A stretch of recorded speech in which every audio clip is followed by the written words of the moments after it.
깨어있는 경제발전소. 매일 아침 9시 경제를 이해하는 똑똑한 습관, 경제발전소 박연미입니다. 요즘 증시 투자하시는 분들 고민 많으시죠? 8월부터 저는 약간 방탈출 게임하는 그런 느낌이 들기도 하는데 하드코어입니다. 8월 이후에 순차적으로 주가가 떨어지는데 최근에는 이 성장주 그 가운데서도 플랫폼 기업 주가가 휘청휘청합니다. 규제 이슈가 있어서인데요. 여러 가지 고민이 많은 이 시점 우리가 꼭 만나야 할 그 사람이 스튜디오에 나와 있습니다. 키움증권의 한지영 연구원 나오셨습니다. 안녕하세요. 네, 안녕하세요. 네, 추석 연휴 때 이 적들의 동태를 살펴야 할 거 아니에요. 미국 증시 어떻게 예상하십니까? 네, 뭐 저는 개인적으로 일단은 큰 일은 없을 것으로 전망을 하고 있는데 지금 시장 분위기 자체가 미국 증시도 그렇고 우리나라 증시도 그렇고 전체적으로 약간 요리에 비유하자면은 간이 조금 안 된 상태라고 볼 수가 있습니다. 그래서 웬만한 재료들을 넣어도 좀처럼 맛이 안 나는 이러한 상태라고 저는 표현을 드리고 싶은데 지금 9월달 이후로 우리나라도 그렇고 미국 증시 움직임을 봐도 갈대자행 뭐 좀처럼 방향성은 잡지 못하고 있어요. 그렇게 되다 보니까 지금 웬만한 이슈들로도 시장이 크게 반응을 안 하고 있는 것으로 저는 바라보고 있고요. 그래서 이러한 연장선 상에서 이제 다음 주에 저희 연휴 기간 동안에 9월 FOMC도 큰 뭐 이벤트 없이 그냥 무난하게 소화할 것으로 보이고 있습니다. 그래서 연휴 전까지 그리고 다음 주 우리나라 연휴 기간 동안에는 미국 증시도 전체적으로 조금 심심한 장세, 그냥 그 박스권 장세 정도로 저는 전망을 하고 있습니다. 그래요. 그래도 매운맛까지는 안 간다고 하니까 다행인데 영화 라따뚜이에 있는 그런 그런 쥐가 좀 나타나서 맛있는 장을 만들어주면 좋겠다 싶기도 하고요. 집 나간 외국인 얘기가 많습니다. 요새 선물을 좀 사드리고 있다 해서 반갑기는 한데 4분기에 외국인들은 어떤 모습을 보이게 될까요? 저는 4분기 외국인 수급은 저희가 지금까지 겪었던 상황에 비해서는 좋아질 것으로 전망을 하고 있습니다. 그래서 연초 이후에 외국인들 같은 경우에는 코스피만 30조 원 넘게 정말 공격적으로 역대급 순매도를 했었는데 그렇게 공격적으로 매도했던 요인들 중 저는 핵심은 원달러 환율에 있었다라고 볼 수가 있습니다. 그래서 외국인들이 왜 환율에 민감하냐면은 우리나라 투자자들은 한국 증시에 투자할 때 그냥 주가가 오르고 내리고 이 자본 차익이라고 하죠. 주가 차익만 신경 쓰면 되는데 외국인들 같은 경우는 달러를 원화로 환전해서 투자를 해야 되니까 결국에는 환율이 어떻게 변하느냐에 따라서 또 이들의 전체적인 수익이 달라집니다. 그런데 올해 연초 이후에 원달러 환율은 연준의 정책 불확실성 그리고 글로벌 인플레이션 우려 이것들로 계속해서 같이 올라왔었는데 저는 8월 말을 기점으로 그렇게 거시 경제상의 불확실성들, 연준의 불확실성들 이게 많이 해소됐다라고 보고 있어요. 그래서 저는 개인적으로 환율은 이제 아래로 방향을 잡아가고 있고 이것들 고려해 봤을 때 외국인들도 더 이상 한국 증시에는 비우지 않고 오히려 그동안 너무 비었으니까 다시 좀 과거 평균 정도는 채우자. 뭐 그렇다고 해서 지금 4분기에 막 30조 원 넘게 순매수를 바로 하는 것은 아니지만 그래도 매수 강도는 조금씩 세질 거다. 그렇게 됐을 때 우리나라 증시도 4분기는 3분기보다 낫다라는 저는 입장을 가지고 있습니다. 제가 이래서 한지영 연구원이 좋습니다. 만나면 꿈과 희망을 주거든요. 자, 중국은 시장이 아슬아슬하다는 얘기가 계속 나오는 게 중국 최대 부동산 업체 이 헝다그룹이 파산 위기에 있다. 거의 우리나라 국가 예산 수준의 빚을 가지고 있던데 줄 서가지고 내 돈 내놔라 하는 그 소위 빚쟁이들 봤어요. 화면으로. 고공 시위도 지금 1년째 하고 있다는데 요거 어떻게 보세요?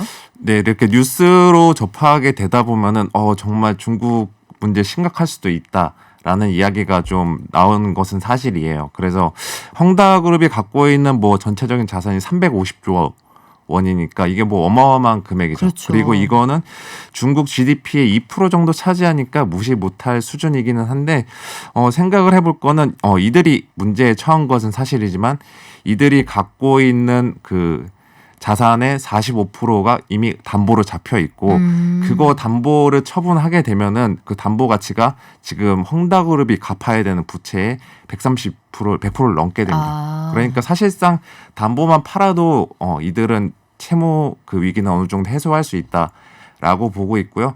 더 중요한 거는 이들이 민영 기업이라는 거예요. 만약에 국영 기업이었으면은 문제가 좀 더 커질 수가 있었습니다. 그런 네. 거는 중국 정부 자체에도 지금 문제가 있다라는 시그널로 받아들일 수 있는데 지금은 민영 기업이 이렇게 위기에 처했다는 거는 그 전체적인 위기, 그 중국에 둘러싼 불안감이 중국 내부에서 좀 제한적으로 작용할 거다라고 보고 있고요.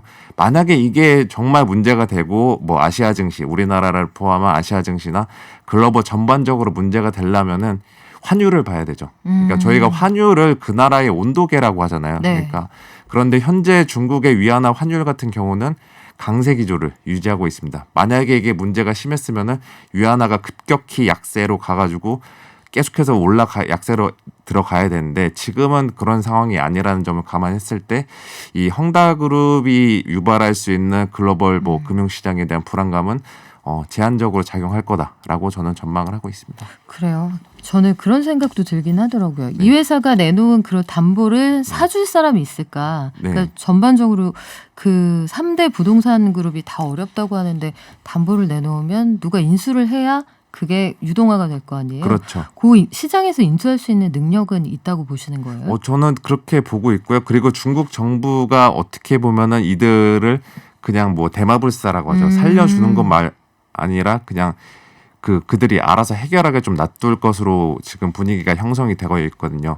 그거는 중국 정부 봤을 때에도 여기 하나 무너진다고 해서 만약에 정말 극단적인 상황으로 이쪽에 정말 문제가 심각하게 생긴다고 해가지고 본인들이 그 운영하는 국가 경제에는 네. 그렇게 큰 영향은 없을 거다라는 의도가 깔려 있지 않나라고 보고 있습니다. 시스템 리스크까지는 걱정하지 않는 상황이다. 네. 그러면 우리는 우리 걱정 한번 해볼게요. 네. 한국 증시가 보합권에 있는 것 같다가 최근 들어서 개인 투자자들이 좋아하는 종목이 많이 떨어졌거든요. 네, 그렇죠. 우리 증시 여기까지인가요? 네, 그래서 지금 뭐 8월 한 달 동안만 놓고 봐도 삼성전자, LG화학, NC소프트 그리고 9월 달에 그 믿었던 네이버와 카카오까지 순차적으로 아래로 꺾이다 보니까 너마저 이런 네, 상황이었죠. 정말 최후의 보루라고 했던 그 네이버 카카오마저 무너지다 보니까 다들 고민이 많은 것은 사실인데 저는 반대로 지금 8월 달에 먼저 주가가 하방을 맞았던 하락 압력을 받았던 종목들을 보면은 지금은 오히려 바닥을 잡고 올라오면서 하단이 견고해지고 있는 이러한 상황입니다. 이거는 다시 말해서 우리나라 증시가 지금 상승장 기류에서 아직 벗어나지 않았다라고 말씀을 드리고 싶고요. 또 만약에 우리나라 증시가 예전처럼 막 코스피 앞자리가 3에서 2로 바뀌고 1로 바뀌고 네. 이렇게 약세장으로 가기 위해서는 기업들 이익 자체가 완전히 둔화되고 또 거시경제상 환경도 굉장히 안 좋아야 되는데 지금은 그런 상황이 아니란 말이죠. 그래서 예를 들어서 2018년도 1월에 코스피가 2600 찍으면서 사상 최고치를 경신했다가 그 후에 기업 이익도 둔화가 되고 또 미중 무역 분쟁이 네. 터지면서 우리나라 증시가 거의 2년 정도 고생을 했었는데 지금은 그런 상황이 아니다라는 점을 다시 한번 강조드리고 싶습니다. 네, 지금은 그런 상황이 아니라는 말에 가슴을 쓸어내리는 분들이 많으실 텐데 자, 그렇다면 오늘의 핵심적인 질문은 이거예요. 그래서 증시에 어떻게 신에게는 아직 12개의 종목이 남아 있습니다 하고 기다릴까요? 아니면은 이쪽은 좀 고전하는데 조금 정리하고 추석을 발벗고 지나는 게 좋을까요? 지금 추석이 이제 당장 이제 내일부터 그쵸. 연휴인데 지금 정리하기에는 저는 조금은 이제 늦었다고 하고 그래요. 정리했으면은 그냥 늦었다고 네. 생각할 때 항상 좀 진짜 늦었더라고요. 네, 맞아요. 늦었다고 생각할 때 가장 빠를 때가 아니라 주식시장에서는 그냥 네. 늦은 거더라고요. 그래서 지금은 들고 가시는 게 좋고 아까도 저희가 처음에 말씀드렸지만 미국 증시에서도 그렇게 큰 변화는 없을 것으로 전망하고 있기 때문에 만약에 지금 팔았다가 목요일날 다시 들어가야지 했는데 더 비싼 가격에 들어갈 수가 있는 위험이 너무 있잖아요. 속상할 것 같은데요. 그렇죠. 그러니까 차라리 네. 지금은 그냥 들고 가시는 게 좋다라고 말씀을 드리고 싶습니다. 그래요. 추석 지나고 추석에 돈들 쓰실 일 많을 텐데 네, 돌아왔는데 100원이라도 올라 있으면 그렇죠. 속상할 것 같아요. 그럼 추석 이후에는 우리 증시 지금보다는 약간 힘을 받을 수도 있다. 기대를 한번 걸어볼까요? 네, 저도 지금 그렇게 보고 있습니다. 네, 지금까지 키움증권의 한지영 연구원이었습니다. 고맙습니다. 네, 감사합니다.